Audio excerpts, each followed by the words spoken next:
ഒന്ന് രാജാക്കന്മാർ അധ്യായം 6. ഇസ്രായേൽ മക്കൾ മിസ്രൈം ദേശത്ത് നിന്ന് പുറപ്പെട്ടതിന്റെ 480 സംവത്സരത്തിൽ ഇസ്രായേലിൽ ശലോമോന്റെ വാഴ്ചയുടെ 4-ാം ആണ്ടിൽ 2-ാം മാസമായ സീവ് മാസത്തിൽ അവൻ യഹോവയുടെ ആലയം പണിവാൻ തുടങ്ങി. ശലോമോൻ രാജാവ് യഹോവയ്ക്ക് പണിത ആലയം 60 മുഴം നീളവും 20 മുഴം വീതിയും 30 മുഴം ഉയരവും ഉള്ളതായിരുന്നു. ആലയമായ മന്ദിരത്തിന്റെ മുഖമണ്ഡപം ആലയ വീതിക്ക് ഒത്തവണ്ണം 20 മുഴം നീളവും ആലയത്തിന് മുൻവശത്ത് 10 മുഴം വീതിയും ഉള്ളതായിരുന്നു. അവൻ ആലയത്തിന് ജാലമിണക്കി കിളിവാതിലുകളെയും ഉണ്ടാക്കി. മന്ദിരവും അന്തർമന്ദിരവും കൂടിയ ആലയത്തിന്റെ ചുവരിനോട് ചേർത്ത് ചുറ്റും തട്ടുകെട്ടായി പുറവാരങ്ങളും പണിത് അവയിൽ ചുറ്റും അറകളും ഉണ്ടാക്കി. താഴത്തെ പുറവാരം 5 മുഴവും നടുവിലത്തേത് 6 മുഴവും മൂന്നാമത്തേത് 7 മുഴവും വീതിയുള്ളതായിരുന്നു. തുലാങ്ങൾ ആലയഭിത്തികളിൽ അകത്ത് ചെല്ലാതിരിപ്പാൻ അവൻ ആലയത്തിന് ചുറ്റും പുറമേകളം പണിതു. വെട്ടുകുഴിയിൽ വെച്ച് തന്നെ കുറവ് തീർത്ത കല്ലുകൊണ്ട് ആലയം പണിതതിനാൽ അത് പണിയുന്ന സമയത്ത് ചുറ്റിക മഴു മുതലായ യാതൊരു ഇരുമ്പായുധത്തിന്റെ വച്ച ആലയത്തിങ്കൽ കേൾപ്പാനുണ്ടായിരുന്നു. താഴത്തെ പുറവാരത്തിന്റെ വാതിൽ ആലയത്തിന്റെ വലതുഭാഗത്തായിരുന്നു. ചുഴൽ കോവണിയിൽ കൂടി നടുവിലെ പുറവാരത്തിലേക്കും നടുവത്തേതിൽ നിന്ന് മൂന്നാമത്തെ പുറവാരത്തിലേക്കും കയറാം. അങ്ങനെ അവൻ ആലയം പണിതു തീർത്ത് ദേവദാരു തുലാങ്ങളും ദേവദാരു പലകയും കൊണ്ട് ആലയത്തിന് മച്ചിട്ടു. ആലയത്തിന് ചുറ്റുമുള്ള തട്ടുകൾ 5 മുഴം ഉയരത്തിൽ അവൻ പണിതു. ദേവദാരു തുലാങ്ങൾ കൊണ്ട് ആലയത്തോട് ഇണച്ചു. ശലോമോന് യഹോവയോടുള്ള പാടുണ്ടായെന്നാൽ, നീ പണിയുന്ന ഈ ആലയമുണ്ടല്ലോ, നീ എന്റെ ചട്ടങ്ങളെ ആചരിച്ച് എന്റെ വിധികളെ അനുസരിച്ച് എന്റെ കൽപ്പനകളൊക്കെയും പ്രമാണിച്ചു നടന്നാൽ ഞാൻ നിന്റെ അപ്പനായ ദാവീദിനോട് അരുളി ചെയ്ത വചനം നിന്നിൽ നിവർത്തിക്കും. ഞാൻ ഇസ്രായേൽ മക്കളുടെ മധ്യേ വസിക്കും, എന്റെ ജനമായ ഇസ്രായേലിനെ ഉപേക്ഷിക്കില്ല. അങ്ങനെ ശലോമോൻ ആലയം പണിതു തീർത്തു. അവൻ ആലയത്തിന്റെ ചുവർ അകത്തെ വശം ദേവദാരു പലക കൊണ്ട് പണിതു. ഇങ്ങനെ അവർ ആലയത്തിന്റെ നിലം മുതൽ മച്ചുവരെ അകത്തെ വശം മരം കൊണ്ട് നിറച്ചു.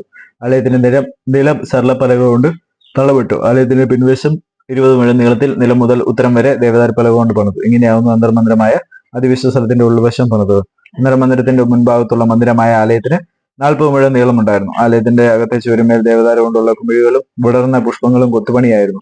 എല്ലാം ദേവദാരു കൊണ്ടായിരുന്നു. കല്ലശേഷം കാണാനുണ്ടായിരുന്നില്ല. ആലയത്തിന്റെ അകത്ത് യഹോവയോട് നിയമപ്പെട്ടവൻ വെക്കേണ്ടതിന് അവരൊരു അന്തർമന്ദിരം ശ്രമിച്ചു. അന്തർമന്ദിരത്തിന്റെ അകം 20 മുഴം നീളവും 20 മുഴം വീതിയും 20 മുഴം ഉയരവുമുള്ളതായിരുന്നു. അവനത് തങ്ങുകൊണ്ട് പൊതിഞ്ഞു. ദേവദാരു പലക കൊണ്ടുള്ള ധൂപപീഠവും പൊതിഞ്ഞു. ആലയത്തിന്റെ അകം ശലോമോൻ തങ്ങുകൊണ്ട് പൊതിഞ്ഞു. അന്തർമന്ദിരത്തിന്റെ മുൻവശത്ത് വിലങ്ങത്തിൽ പൊൻചങ്ങല കൊളുത്തി അന്തർമന്ദിരം പൊന്നുകൊണ്ട് പൊതിഞ്ഞു. അങ്ങനെ അവൻ ആലയം ആസകലം പൊന്നുകൊണ്ട് പൊതിഞ്ഞു. അന്തർമന്ദിരത്തിനുള്ള പീഠവും മുഴുവനും പൊന്നുകൊണ്ട് പൊതിഞ്ഞു. അന്തർമന്ദിരത്തിൽ അവൻ ഒലിവ് മരം കൊണ്ട് 10 മുഴം ഉയരമുള്ള 2 കെരൂബുകളെയും ഉണ്ടാക്കി. ഒരു കെരൂബിന്റെ ഒരു ചിറക് 5 മുഴം, മറ്റേ കെരൂബിന്റെ മറ്റേ ചിറക് 5 മുഴം, ഇങ്ങനെ ഒരു ചിറകിന്റെ അറ്റം മുതൽ മറ്റേ ചിറകിന്റെ അറ്റം വരെ 10 മുഴം. മറ്റേ കെരൂബിനും 10 മുഴം. കെരൂബ് രണ്ടിനും അളവും ആകൃതിയും ഒന്ന് തന്നെ. ഒരു കെരൂബിന്റെ ഉയരം 10 മുഴം, മറ്റേ കെരൂബിനും അങ്ങനെ തന്നെ. അവൻ കെരൂബുകളെ അന്തരാലയത്തിന്റെ നടുവിൽ നിർത്തി. കെരൂബുകളുടെ ചിറക് വിടർന്നിരുന്നു.